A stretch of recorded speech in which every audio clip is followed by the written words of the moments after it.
Hello friends, welcome to online engineering. मैं प्रवीण पांडे। तो हम लोग इसके पहले जो है लेवल 1 के क्वेश्चंस को जो है डिस्कस कर चुके हैं। बहुत सिंपल क्वेश्चंस थे। मैंने आपको बताया था कि ऐसे क्वेश्चन एग्जाम में बहुत बार आते हैं और आई होप कि वो सारे क्वेश्चन आपको जो अच्छे समझ में आए भी होंगे और क्लियर भी होंगे। काफ़ी हद तक आपका कंसेप्ट जो है क्लियर हो चुका होगा, ठीक है ना। बहुत ही मजा आया था। लेवल 1 वाले क्वेश्चंस बहुत ही सिंपल थे सर, लग रहा था कि एकदम जो ऐसे देख करके सॉल्व करने वाले क्वेश्चंस थे, ठीक है ना। मतलब एक दो ऐसे क्वेश्चंस थे जिसमें थोड़ा दिमाग लगाना था, बट मैक्सिमम क्वेश्चंस आपके ऐसे थे जिसको आप जो है बहुत ही इजीली सॉल्व कर सकते हैं, ठीक है। अब यहां पर चलते हैं लेवल 2 वाले क्वेश्चंस को। ये थोड़े से अच्छे हैं, मैं ऐसा भी नहीं बोलूंगी बहुत ज्यादा अच्छे हैं कि सॉल्व नहीं होगा, ऐसा कुछ नहीं है, लेकिन इसमें कुछ क्वेश्चंस ऐसे हैं जो थोड़े दिमाग लगाने वाले हैं, ठीक है।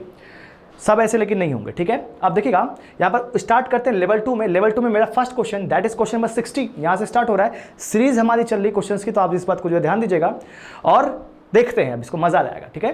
देखिए क्वेश्चन नंबर 60 है। यहां पर जो आपका क्या पूछा कि what is the value of the VA, what is the potential of the A point, ये आपको पूछा हुआ है। गेट 2016 में 2 मार्क्स का क्वेश्चन सेट 1 में है। VA इज व्हाट, VA आपको यहां पर जो है पूछा हुआ है, ठीक है ना।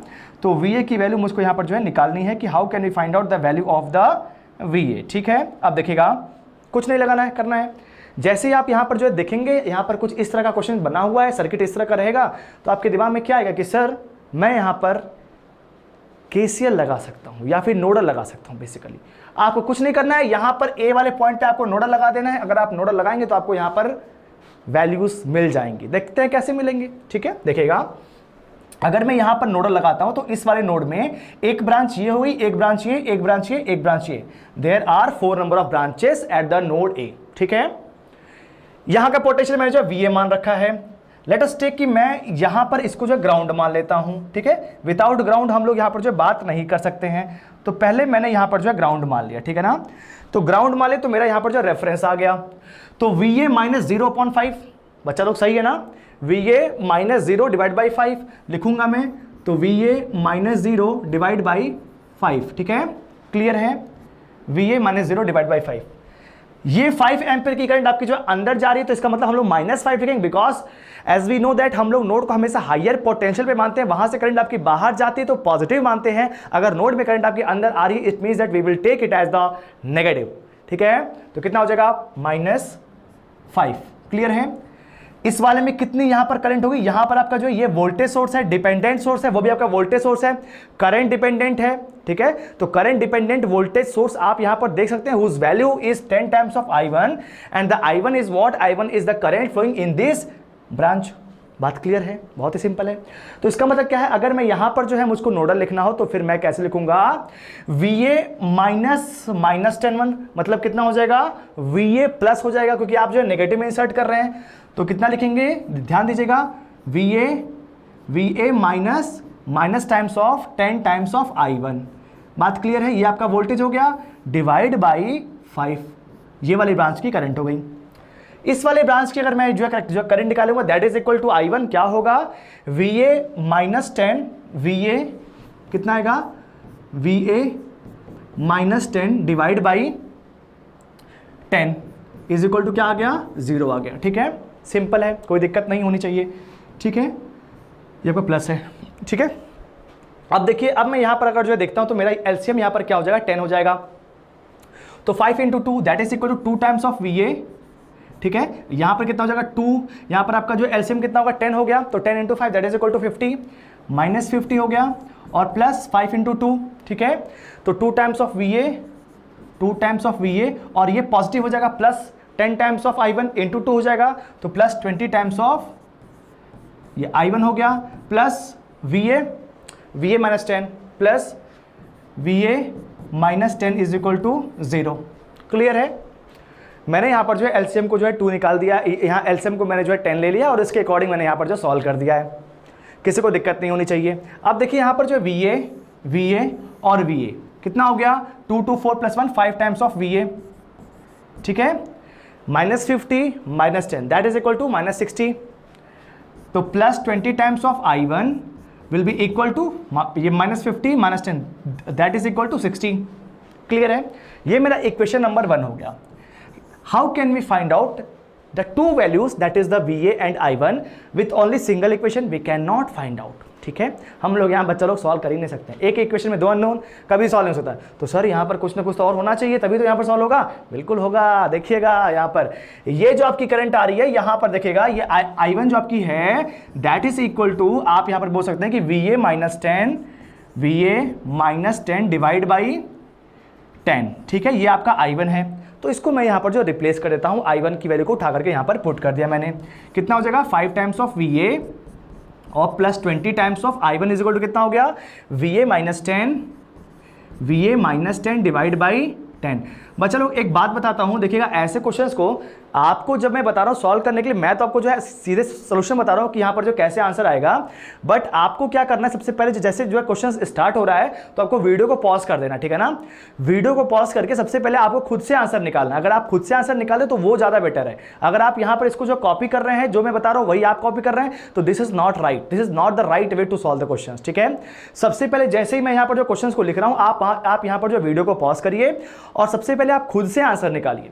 खुद से आंसर निकालेंगे तो अपना स्ट्रेंथ खुद समझ में आएगा, अपनी वीकनेस खुद समझ में आएगी, इस बात को ध्यान रखिएगा, ठीक है। ये बहुत ज़्यादा जरूरी है, ठीक है, आपके प्रैक्टिस के लिए बहुत ज़्यादा जरूरी। वैसे भी मैं क्या करूंगा, ये आपका जो जैसे मेरा जो फर्स्ट चैप्टर जो कंप्लीट हो रहा है, ठीक है ना, फर्स्ट चैप्टर मेरा जैसे ही कंप्लीट होगा उसके बाद मैं आपका क्विज भी लूंगा, एप्लीकेशन पर रहेगा, वहां पर आप जो है क्विज में भी अपने क्वेश्चन को जो देख सकते हैं, इससे भी अच्छे अच्छे क्वेश्चन मैं वहां पर इंक्लूड करूंगा। बट ठीक है, वो प्रैक्टिस के लिए, वो प्रैक्टिस के लिए, लेकिन यहां पर भी आपको जो प्रैक्टिस करना, हर क्वेश्चन में आपको जो प्रैक्टिस करना है, ठीक है। तो सबसे पहले आप क्या ट्राई करेंगे, जब भी जैसे क्वेश्चन स्टार्ट हो सबसे पहले आप यहां पर वीडियो को जो पॉज करिए, खुद से आंसर निकालिए, ठीक है, तो आपको ज्यादा कॉन्फिडेंस भी आएगा और वो ज्यादा बेनिफिशियल रहेगा आपकी। तो आपको समझ में आएगा कि आप यहां पर गलती कहां पे कर रहे हैं, ठीक है, और जब आपको गलती समझ में आएगी तो आप नेक्स्ट टाइम वो गलती नहीं करेंगे, ठीक है ना। क्योंकि यहां पर क्या होता है, बहुत सारे लोग के साथ यही प्रॉब्लम होती है कि वो वीडियोस को देख लेते हैं, उनको समझ में आ जाता है कि हाँ मैं इस तरह से सॉल्यूशन जो कर सकता हूं। हो सकता है कि मेरा मेथड यहां पर कुछ और हो, आपका मेथड कुछ और हो सकता है कि आप इससे मुझसे भी जल्दी आप आंसर निकाल सकते हैं, ठीक है ना। हो सकता है कि आपको और आप वहां पर कुछ और अच्छी जो ट्रिक्स बना लें, ठीक है।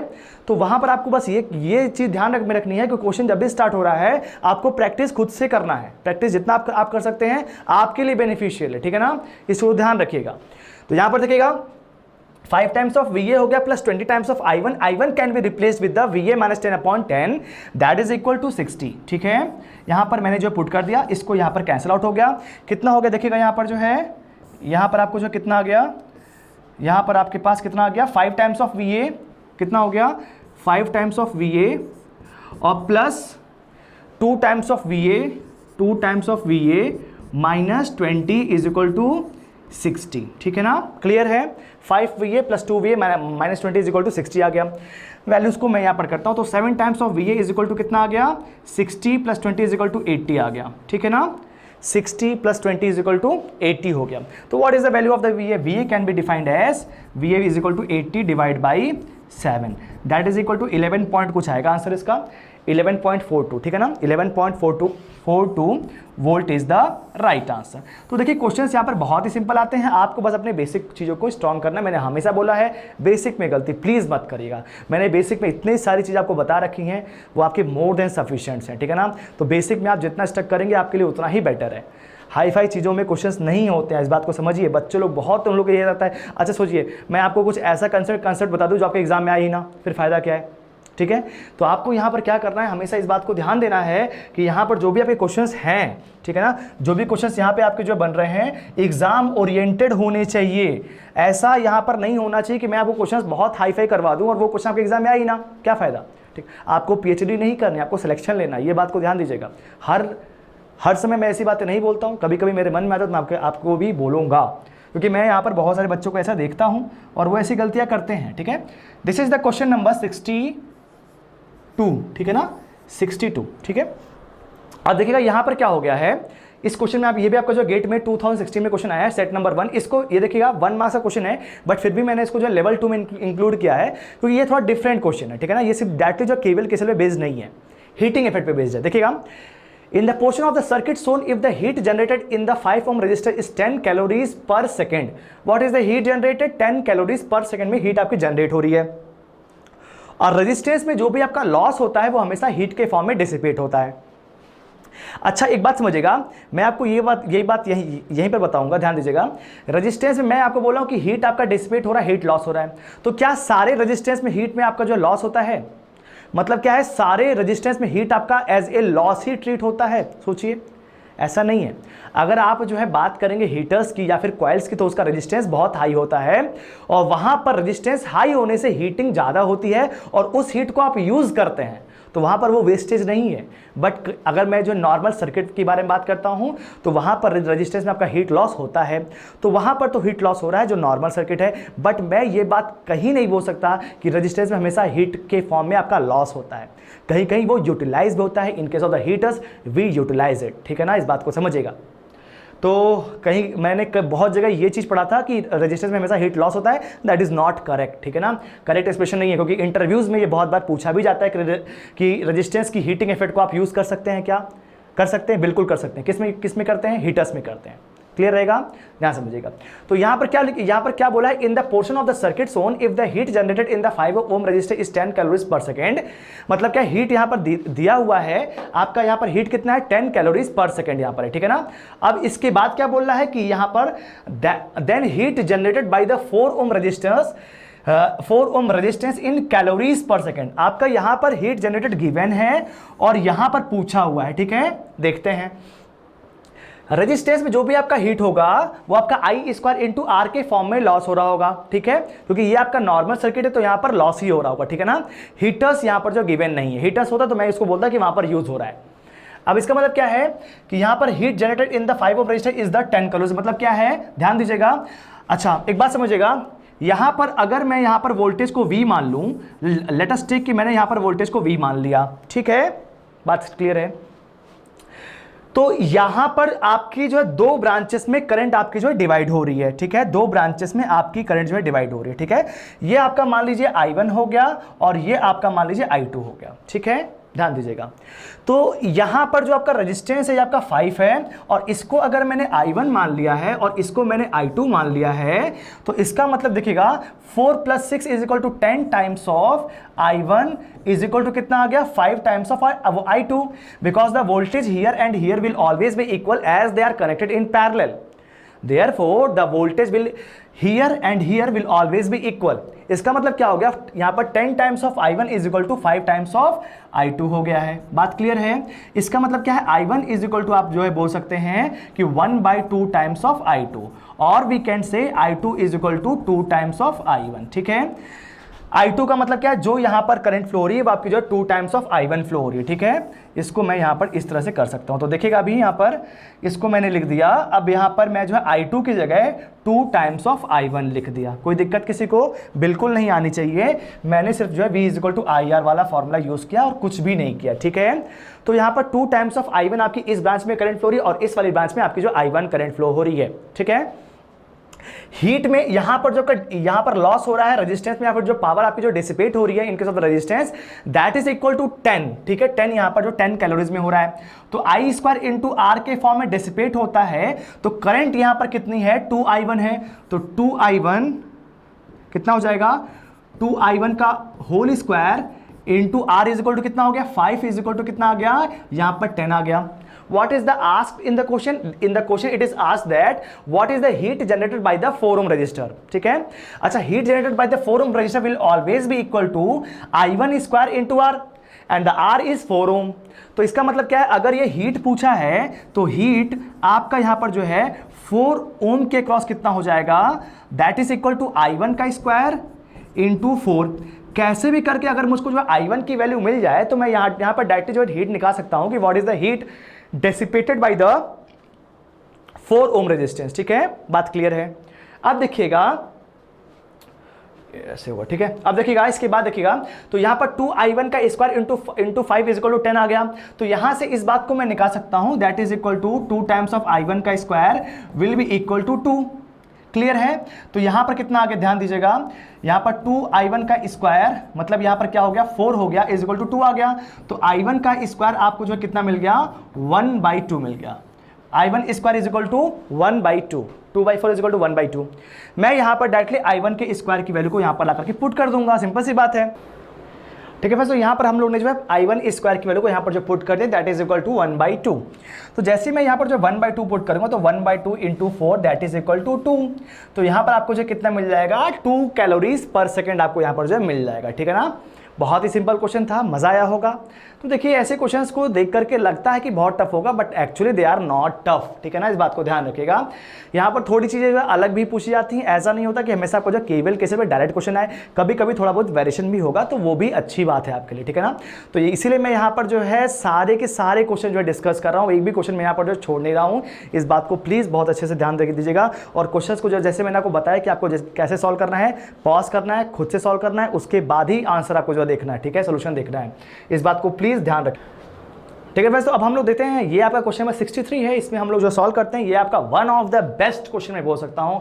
It is one of the best question still, आपका अब तक जो क्वेश्चंस आए हैं उसमें से one of the best question मैं इसको जो बोलूंगा। ठीक है ना, ध्यान दीजिएगा इस चीज को, क्योंकि यहाँ पर आपका बेसिक चीजों के बारे में ध्यान यहाँ पर पूछा गया है। बेसिक चीज आपके जो क्लियर होंगी तो इस क्वेश्चन करने में बहुत मजा आएगा। ठीक है, देखिएगा पहले मैं कुछ चीज आपसे जो पूछता हूं उस चीज को पहले ध्यान दीजिएगा। अगर कैपेसिटर आपके जो पैरेलल में कनेक्टेड है या फिर जो सीरीज में कनेक्टेड है तो क्या क्या हो सकता है। ठीक है, ध्यान दीजिएगा। ठीक है, ये आपका parallel connection of the capacitor है और ऊपर आपका जो series connection of the capacitor है। सीरीज में क्या होता है, मेरा जो करंट जो है सेम होता है और पैरेलल में हमारा यहाँ पर वोल्टेज सेम होता है। क्लियर है बात। सीरीज में करंट आपकी जो है सेम होती है, तो Q इज इक्वल टू, मुझको पता है Q is equal to I into t होता है। It means that if the current is same, it means that the charge will also same in case of the series connection of the capacitor. ठीक है, ध्यान दीजिएगा, बहुत ही important बात है इस चीज को, बच्चे इस बात पे बहुत ज्यादा गलत करते हैं। ठीक है, ध्यान समझिएगा। सीरीज में आपकी करंट जो है सेम होती है, इसका मतलब क्या है, वहां पर चार्ज भी आपका जो सेम फ्लो होगा अगर आपका सीरीज कनेक्शन है तो। ठीक है, पैरेलल में क्या होता है, आपका वोल्टेज सेम होता है। ध्यान दीजिएगा, पैरेलल में आपका जो है वोल्टेज सेम होता है, तो यहां पर क्या होती है, करंट आपकी ऐड होती है I1 प्लस I2। इसका मतलब क्या है, अगर मैं यहां पर जो टोटल करंट पूछूं या फिर टोटल चार्ज पूछूं तो I इज इक्वल टू, आप बोल सकते हैं I1 प्लस I2। और अगर मैं यहां पर जो टोटल चार्ज पूछूंगा तो Q इज इक्वल टू कितना हो जाएगा, Q1 प्लस Q2 हो जाएगा। बात क्लियर है। तो यहां पर अगर मान लीजिए इसका चार्ज Q1 है और इस कैपेसिटर का अगर आपका जो चार्ज Q2 है, it means that total charge will be equal to the algebraic sum of the charges of the two capacitors. ठीक है, बहुत ही सिंपल है। तो बस इतना आपका बेसिक चीज आपको जो समझ में आनी चाहिए कि अगर आपको जो पैरेलल कनेक्शन है तो वहां पर क्या होगा, आपका चार्ज आपके ऐड होंगे, और अगर हमारी सीरीज कनेक्शन होगा तो वहां पर आपके चार्जेस जो है सेम होंगे। बस यही आपका जो बेसिक कंसेप्ट है और कोई दिक्कत नहीं है। ठीक है, इतना आ रहा है तो ये क्वेश्चन आप इजीली सॉल्व कर सकते हैं, बट मैं इस क्वेश्चन को अच्छा बोलता हूं क्योंकि ये आपका सिर्फ बेसिक क्वेश्चन है और सीरियसली बता रहा हूं 2013 क्वेश्चन है, तो आई होप कि उस वक्त बच्चे ये क्वेश्चन को सॉल्व करने में बहुत गलती किए होंगे 100%, या तो आया नहीं होगा या तो गलती किए होंगे। ठीक है ना, लेकिन जिनका बेसिक स्ट्रांग रहा वो कभी गलती नहीं किए होंगे और इसमें 2 मार्क्स गेन भी किए होंगे। ठीक है, देखिएगा 3 capacitors C1, C2 and C3 whose values are 10 microfarad, 5 microfarad and 2 microfarad respectively have breakdown voltage of 10 volt, 5 volt and 2 volt. What is the meaning of the breakdown voltage? breakdown voltage का मतलब पहले क्या है, पहले ये समझिए। breakdown voltage का मतलब क्या है, जितना वोल्टेज वो कैपेसिटर बियर कर सकता है। जैसे डाइलेक्ट्रिक स्ट्रेंथ होती है जो है कैपेसिटर्स की, कि डाइलेक्ट्रिक स्ट्रेंथ इतनी ही हो सकती है। जैसे कि अगर आप इंसुलेटर से आप जो देखेंगे तो इंसुलेटर्स का एक जो डाइलेक्ट्रिक स्ट्रेंथ होता है कि भाई इतना इंसुलेशन तक ही, इतने वोल्टेज तक ही वो जो बियर कर सकता है। ठीक है, तो ऐसे कैपेसिटेंस का भी आपको जो ब्रेकडाउन वोल्टेज है मतलब क्या है, इतने वोल्टेज तक वो बियर कर सकता है। ठीक है, मतलब उसकी एक तरह से आपको रेटिंग दे दी गई। ठीक है, इससे ऊपर मत जाइए। ठीक है, मतलब सेफ नहीं है। क्लियर है। For the interconnection shown below, the maximum safe voltage in volts that can be applied across the combination and the corresponding total charge in the microcoulomb stored in the effective capacitance across the terminals are respectively. What is asked in the question? ध्यान दीजिए, पूछा क्या है कि maximum कितना आप safe voltage apply कर सकते हैं, फर्स्ट तो ये पूछा हुआ है, और इसके बाद ये पूछा हुआ कि टोटल चार्ज आपका कितना स्टोर्ड हो जाएगा पूरे पैरेलल कॉम्बिनेशन में। ठीक है, बहुत ही क्लियर है। C2 मुझको यहां पर कितना गिवन है, C2 is equal to 5 microfarad, और यहां पर क्या है C3 is equal to 2 microfarad यहां पर जो गिवन है। C1 इज इक्वल टू यहां पर कितना गिवन है, C1 इज इक्वल टू, मैं यहां पर लिख देता हूं, C1 is what, C1 is 10 microfarad. What is C2, C2 यहां पर कितना गिवन है, C2 इज इक्वल टू आपका 5 माइक्रोफेरेड गिवन है। ठीक है ना, और यहां पर C3 कितना गिवन है, C3 is equal to 2 microfarad given है। ठीक है ना, क्लियर है। बहुत ही सिंपल क्वेश्चन आएगा, मजा आएगा। वोल्टेज इसका कितना गिवन है, बहुत ही सिंपल बता रहा हूं, ध्यान दीजिएगा इस चीज को। वोल्टेज कितना गिवन है, यहां पर जो है 10 वोल्ट गिवन है। इसका वोल्टेज कितना गिवन है, 5 वोल्ट C2 का, और इसका कितना गिवन है, यहां पर जो है 2 वोल्ट गिवन है। अच्छा, क्लियर है। अब एक बात बताइए मुझे आपकी, यहां पर आपका जो है चार्ज का फॉर्मूला क्या होता है in case of the capacitor, ठीक है। अगर मैं यहां पर जो चार्ज का फॉर्मूला पूछता हूं तो Q इज इक्वल टू क्या होता है sir, Q is equal to C into V होता है। इसका मतलब क्या है, मैं यहां पर जो चार्जेस की वैल्यू को निकाल सकता हूं बहुत ही इजिली। तो Q is equal to CV, अगर मैं जो है Q1 पूछूं कि यहां पर कैपेसिटर जो आपका C1 है उसके क्रॉस आपका जो चार्ज कितना आएगा, तो Q1 will be equal to कितना हो जाएगा, C1 इंटू V1 हो जाएगा। What is the value of the Q2? Q2 will be equal to C2 into V2. What is the value of the Q3? That is equal to C3 into V3, ठीक है ना। तो Q3 यहाँ पर जो है कुछ आ जाएगा कहीं, पहले जो है मैं जो Q1 और Q2 निकाल लेता हूँ, उसके बाद Q3 निकाला हूँ, कोई दिक्कत नहीं है। तो यहाँ पर Q1 की वैल्यू को सबसे पहले मैं निकालता हूँ, देखता हूँ यहाँ पर क्या वैल्यू आएगी। C1 is what? C1 is 10 microfarad. तो 10 माइक्रोफैरेड मैंने यहाँ पर लिख दिया। वोल्टेज यहाँ पर कितना गिवन है, आपका 10 है, तो कितना आ जाएगा ये आपका जो है 100 आ जाएगा, ठीक है ना, 100 माइक्रो कूलाम्ब, क्योंकि यहां पर चार्ज का जो होता है वो आपका कूलाम्ब उसका जो है यूनिट होता है, ठीक है, क्लियर है। What is the value of the Q2? Q2 will be equal to C2, C2 is equal to what, 5 into what is the V2? V2 is what, V2 is also 5, ठीक है।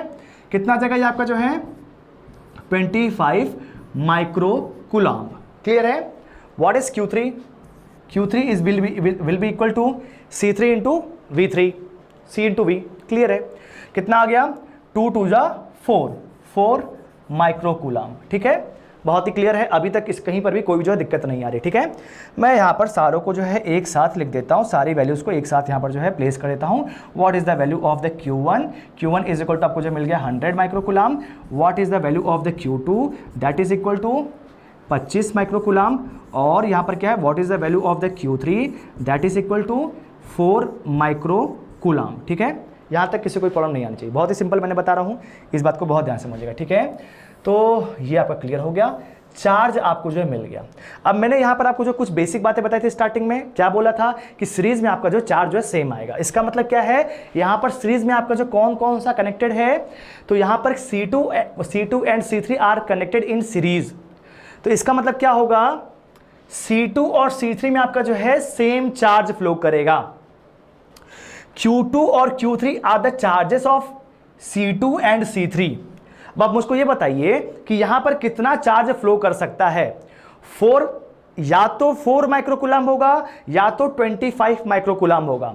अब एक बात मुझको आप ऐसे समझिएगा, बहुत ही सिंपल क्वेश्चन पूछूंगा। अगर जैसे मान लीजिए आपके पास 2 करंट सोर्स है, ठीक है ना, मान लीजिए ये आपका कितना हो गया, 4 एम्पियर का हो गया, और ये मान लीजिए आपका जो 7 एम्पियर का होगा।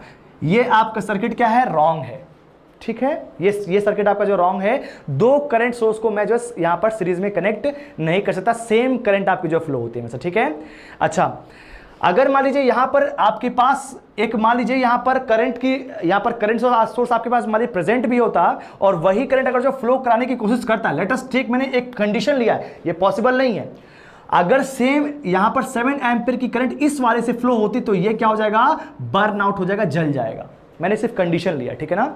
मतलब क्या, 4 एम्पियर की अगर यहां पर करंट फ्लो होगी तो ये भी सेफ रहेगा और ये भी सेफ रहेगा, ठीक है। मतलब क्या है, मिनिमम करंट जो होगी वो आपकी जो सेफ यहां पर रहेगी, ठीक है। बस मैंने एक कंडीशन लिया, ये सर्किट पॉसिबल नहीं, इस बात को ध्यान दीजिएगा, ये आपका जो रॉन्ग सर्किट है, ठीक है। मैंने स्टार्टिंग में बताया था ये चीज, ठीक है। तो बस मैं क्या बोल रहा हूं कि अगर आपके पास 2 चार्जेस प्रेजेंट हैं, 4 micro coulomb and 25 micro coulomb, तो minimum charge will be flowing, minimum charge will be flowing. Minimum charge is what, minimum charge is sir 4 micro coulomb. बात क्लियर है। तो यहां पर क्या है, ये दोनों में आपका जो यहां पर चार्ज फ्लो होगा वो 4 माइक्रो कूलाम्ब का चार्ज फ्लो होगा, ठीक है, क्लियर है। अच्छा, अब मैं आपसे पूछता हूं कि what is the equivalent capacitance of these two, क्योंकि मुझको चार्ज तो मिल गया, मेरे पास चार्ज आ गया, मुझको क्या निकालना है, अब जो वोल्टेज निकालना है। भाई इसने पूछा क्या है कि व्हाट इज द, सबसे पहले तो यहां पर जो चार्ज पूछा हुआ है, तो इस वाले का तो मुझको जो है चार्ज मिल गया। अच्छा, एक काम करते हैं, चलिए, अच्छा रुक जाइए, पहले इस वाले ब्रांच का मुझको यहां पर जो है चार्ज मिल गया है, ठीक है। अब मुझे क्या है कि यहां पर जो है वोल्टेज की वैल्यू जो है निकालनी है, ठीक है, कि वोल्टेज कितना होगा। भाई सिंपल सी बात है, मेरे पास चार्ज आ गया है और अगर मेरे पास कैपेसिटेंस भी आ जाए तो Q is equal to c into v. मेरे पास क्या क्या प्रेजेंट है, यहाँ पर चार्ज प्रेजेंट है, यहाँ पर कैपेसिटेंस भी आ जाए तो वहां पर मैं वोल्टेज की वैल्यू को बहुत ही इजीली फाइंड आउट कर सकता हूं sir. And in this question the voltage is also asked the maximum safe voltage. बात क्लियर है सर, बात क्लियर है। अब देखिएगा, अगर इसके जो सीरीज कॉम्बिनेशन आप जो करते हैं C2 और C3 का, तो क्या हो जाएगा, ध्यान दीजिएगा, C total will be equal to, series में है तो कैसे ऐड होगा, पैरेलल में, जैसे पैरेलल ऑफ रेजिस्टेंस ऐड होता है वैसे ही होगा। तो C2 into C3 divide by C2 plus C3, ठीक है। What is the value of the C2, that is equal to 5 into C3 is what 2 divide by 5 plus 2 that is equal to 7, that is equal to 10 divide by 7 microfarad. तो ये आपका जो total capacitance हो गया इस combination का। और इस कॉम्बिनेशन में आपका जो चार्ज कितना फ्लो हो रहा है, 4 माइक्रोकूलम फ्लो हो रहा है। तो यहाँ का क्या मैं वोल्टेज निकाल सकता हूँ, बहुत ही इजीली मैं यहाँ पर वोल्टेज निकाल सकता हूँ sir. Q is equal to c v, मुझको जो है फॉर्मूला पता है। V इज इक्वल टू कितना हो जाएगा sir, Q divide by C हो जाएगा। Q is equal to what आ गया, Q इज इक्वल टू 4 आ गया है, 4 microcoulomb divide by 10 divide by 7, it is equal to 28 divide by 10, ठीक है। यहां पर माइक्रो, दोनों ऊपर नीचे कैंसल आउट, ठीक है। कितना आ गया, वोल्टेज की वैल्यू आपको जो है 2.8 वोल्ट मिल गई है, ठीक है। तो ये आपका जो है वोल्टेज इसके क्रॉस आ जाएगा, this is called as a safe voltage, क्योंकि ये वोल्टेज जब मैंने लिया है तो बेसिकली मैंने सेफ कंडीशन को लेकर के ही चला है कि यहां पर आपकी जो चार्ज होगी आपकी मिनिमम फ्लो होगी, तो वहां पर सेफ कंडीशन, कोई किसी को दिक्कत नहीं आ रही है, किसी को प्रॉब्लम नहीं आ रही है। ये आपका जो मिनिमम वोल्टेज मैं इसके क्रॉस अप्लाई कर रहा हूं, कितना हो गया, 2.8 वोल्ट हो गया, वोल्टेज तो मुझको मिल गया। तो सर अब मुझे यहां पर कुछ और ही पूछा, क्या पूछा हुआ बच्चा लोग देखेगा, यहां पर पूछा कि what is the total charge in microcoulomb stored in the effective capacitance across the terminals are respectively. We can easily find it out. देखते हैं कैसे करेंगे बच्चा लोग। कैपेसिटेंस आ गया, अब क्या करें, कैसे करें बताइए, सोचिए कैसे करेंगे। कुछ नहीं करेंगे, देखिएगा बिना किए थोड़ी आंसर आएगा, देखिएगा। अब यहाँ पर क्या है कि मेरे पास यहाँ पर वोल्टेज भी आ गया, मेरे पास यहाँ पर चार्ज इसका आ गया था, इसके क्रॉस भी भाई वोल्टेज तो सेम ही आएगा। यहाँ पर पैरेलल कॉम्बिनेशन है तो वोल्टेज यहाँ और यहाँ क्या रहेगा, सेम रहेगा सर, बिल्कुल सही बात है। तो वोल्टेज भी आ गया और यहाँ पर क्या मेरे पास कैपेसिटेंस भी प्रेजेंट है, तो क्या मैं Q1 की वैल्यू निकाल सकता हूँ कि what is the charge flowing across C1। कैसे आएगा, Q1 इज इक्वल टू, क्या आपने बोला था, C1 इंटू V1 होगा कि नहीं होगा, होगा सर। वोल्टेज अब इसके क्रॉस कितना आ जाएगा, 2.8 वोल्ट का वोल्टेज आप यहाँ पर रखेंगे, ठीक है। तो Q1 will be equal to कितना हो जाएगा, Q1 will be equal to कितना चार्ज आ जाएगा, देखिएगा C1 is what, C1 is 10, ठीक है। V1 इज व्हाट 2.8, कितना आ गया सर, 28 माइक्रोकूलम आ गया। ओके कोई दिक्कत नहीं है, मुझे कोई प्रॉब्लम नहीं है, एकदम सही आया है। देखिएगा अब यहाँ पर, देखिएगा यहाँ पर क्या आ गया, आपके पास 28 माइक्रोकूलम का चार्ज आपका जो है इस वाली ब्रांच में फ्लो हो रहा है, ठीक है। और इस वाली ब्रांच में आपका जो है चार्ज कितना फ्लो हो रहा है, 4 माइक्रोकूलम का। What is the total charge, तो भैया पैरेलल में क्या करना है, पैरेलल में एडिशन करना है। मैंने क्या बोला था, पैरेलल में चार्ज आपके ऐड होते हैं, because in the parallel combination the currents are also get added, therefore charges will also be added. It means that total charge that is equal to Q total will be equal to Q1 plus Q2. Okay, now we can write it as 4 plus 28, that is equal to 32 microcoulomb. ठीक है, this is the total charge. Now we can find it out the answers, options. Let us find it out. Option A क्या लिखा, 2.8 and 36, that is the wrong. Option B क्या लिखा है, अच्छा wrong क्यों है सर, नहीं सही हो सकता है क्या, रॉन्ग है, 32 आया है। तो 2.8 वोल्टेज तो सही है और 32 माइक्रोकूलम इज द चार्ज, ठीक है ना। और सब मैंने कंडीशन जो ली वो सेफ वाली ली, आप देखे हैं किसी को मैंने अभी तक जलाया नहीं है, ठीक है। कोई कैपेसिटर आपका जो जलेगा नहीं इस वाली कंडीशन पे। तो कितना हो गया, 2.8 and 32 volt is the 2.8 volt and 32 coulomb microcoulomb is the right answer for the question number of 63. It is one of the good question which is asked in the GATE exam till now, ठीक है। अब तक का अच्छा question है, मैं ऐसा नहीं बोलूंगा इससे अच्छा क्वेश्चन है, इससे अच्छा भी क्वेश्चन है, लेकिन it is also one of the good question, ठीक है ना। इसके बाद चलते हैं नेक्स्ट क्वेश्चन पे, that is called as a question number 64.